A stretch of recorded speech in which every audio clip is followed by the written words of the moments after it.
Sadly though, the word crown is linked with the word pride.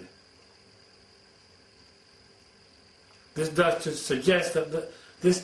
to suggest that the crown is involved in our desperate condition.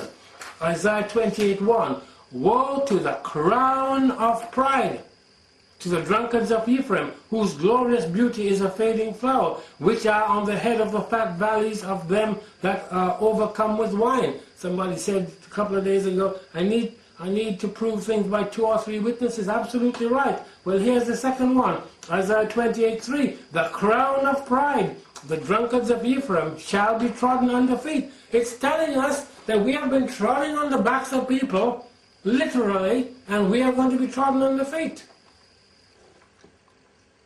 We mentioned that Sodom was involved in the torture business. I explained that just now. But we have taken it to much greater depths of depravity.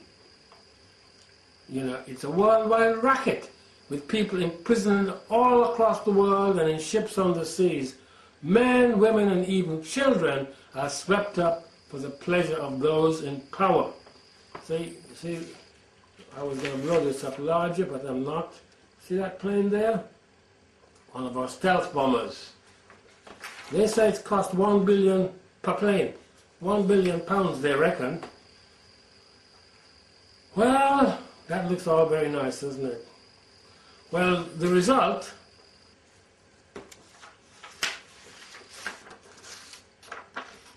is that those are supposed to be human beings. Those are children who have been affected by depleted uranium. Can you believe that we are not going to be punished for all our atrocities?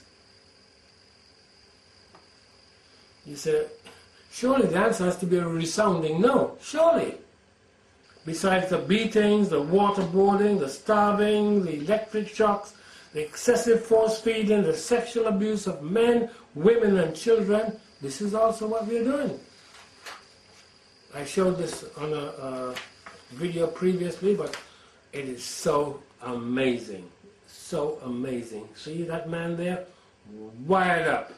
That's what they're doing to people. People just like us.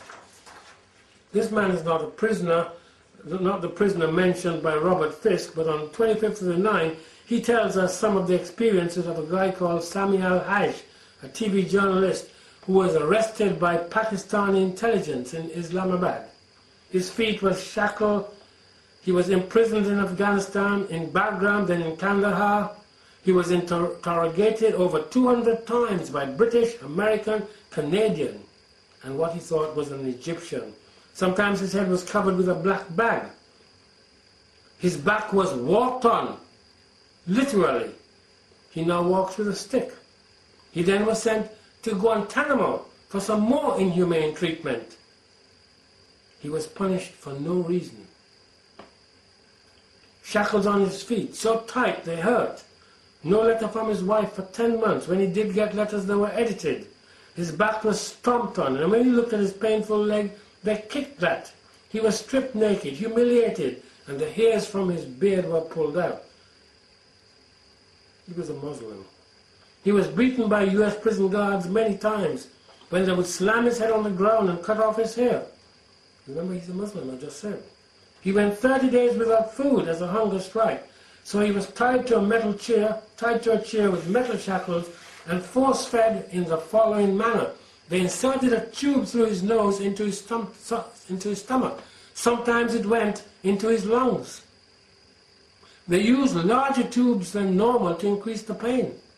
They used the same tube that they used on other prisoners without cleaning it.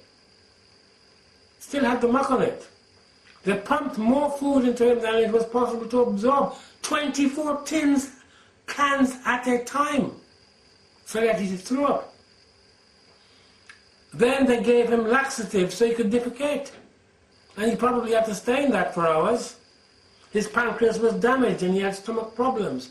And he was forbidden to drink water. These weren't doctors, these were torturers.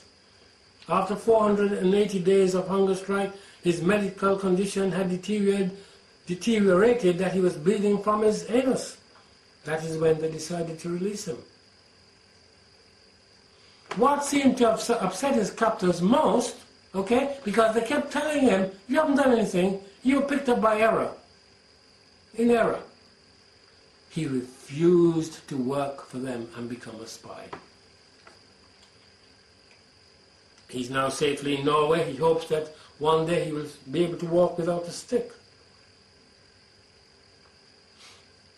How does that compare to Sodom? It's a different league, isn't it?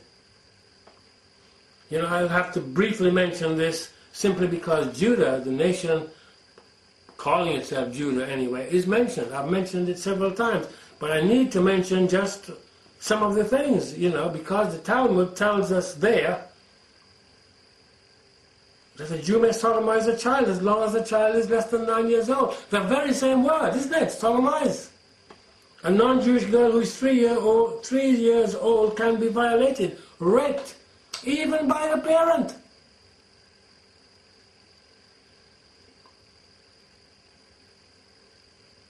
No, this particular one was a non-Jewish girl who is 3 years old can be raped. But I have to tell you, if you go and look at my synagogue of Satan, you'll see that the Jewish children weren't faring much better.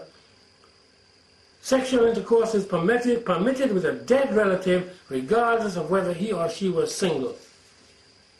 As I said the first time and the second time, and I'll say it again, I can't wrap my brain around that. I don't even want to be in the presence of a dead person. The Talmudist view of the Gospels, they're called volumes of iniquity and heretical books. These books are to be burned, and all the Christians are given all these false Jews, which is referred to in Revelation chapter 2, the Jews who say they are Jews but are not. Some people refer to them as Zionists, but the Bible says the Jews who say they're Jews but are not, are giving these people a group hug when they say that these books should be burnt. And that it's okay for a Christian to be killed, for them to kill a Christian. The Roman Catholic says the same thing. The only good Protestant is a dead one. And many of the wars are religious wars. The world will bow to the Roman Catholic Church or be killed. Simple as that. So many of the wars are religious wars. And finally, you know, the Talmud states Jesus is in hell and has been punished by being boiled in hot semen. Christians are boiled in shit. The references are there, Sanhedrin 105a and b. Aren't we worse than Sodom? Of course we are. And you know, I haven't mentioned lots of things. The abortions.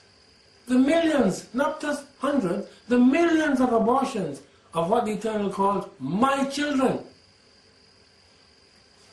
We haven't mentioned those that are poisoning the air, the water, the food in a myriad ways. The super rich who are running the drug cartels and the drug business, legal and illegal. We haven't mentioned those who are stealing whole nations. Not stealing the little bit of confusion that I have. Whole nations. They are enslaving whole nations.